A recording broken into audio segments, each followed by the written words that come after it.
ভাইদেরকে শহীদ করা হয়েছে, শত শত মানুষের জীবন নেওয়া হয়েছে, তার হিসাব না নিয়ে ওই মায়াকান্না দেখানো এই দেশের মানুষের সাথে প্রহসন। ফলে বন্ধুগণ, আমরা চাই আমাদের এই শহীদ ভাইদের হত্যার বদলা যতদিন না নেব ততদিন আমরা মাঠ ছেড়ে যাব না। আমরা মনে করি এই শহীদ ভাইদের বদলা, রক্তের বদলা একমাত্র হচ্ছে আজকে যে খুনিরা আমাদের মাথার উপরে জগদ্দল পাথরের মতো বসে আছে, তাদেরকে হটানো ছাড়া এই শহীদ ভাইদের আত্মার শান্তি হবে না। সংগ্রামী বন্ধুগণ, আমরা চাই যে শহীদ ভাইদের রক্তের শপথ আমরা যখন মরতে শিখেছি, আজকে জীবন আমাদের কাছে তুচ্ছ, আমরা কেউ মরতে ভয় পাই না।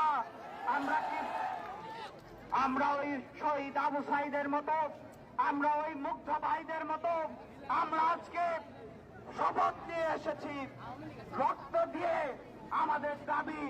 আজকে যারা আমাদের মাথার উপরে আমাদেরকে যারা প্রতিনিয়ত অপমান করছে, আমাদের কেনা ট্যাক্সের টাকায় যে বুলেট কেনা হয়, সেই বুলেট যারা আমাদের বুকে গুলি করছে, তাদেরকে রাস্তায় টেনে না নামিয়ে আমরা রাস্তা থেকে সরব না। সেই শপথ নিয়ে আপনাদের সাথে সংহতি জানিয়ে আমাদের যে বীর শহীদ ভাইরা আমাদের পথ দেখিয়েছে, সেই বীর শহীদ ভাইদের রক্তের শপথ নিয়ে আপনাদের সাথে সংহতি জানিয়ে এই আন্দোলনে থাকবো, সেই প্রত্যাশা জানিয়ে আগামী দিনের লড়াই এই দেশের ছাত্ররা নতুন ইতিহাস রচনা করবে।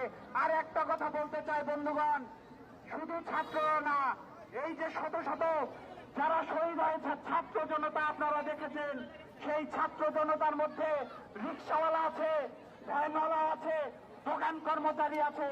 ফলে এই দেশের সাধারণ মানুষ, এই দেশের গরিব খেটে খাওয়া মানুষ, তারা আমাদের সাথে আছে, তারা আমাদের ভাই, তারা আমাদের ছাত্রদের পাশে দাঁড়িয়েছে। আসেন আমরা সবাই মিলে এই হত্যাকারীদের বিরুদ্ধে রুখে দাঁড়াই। বিজয় আমাদের হবেই হবে।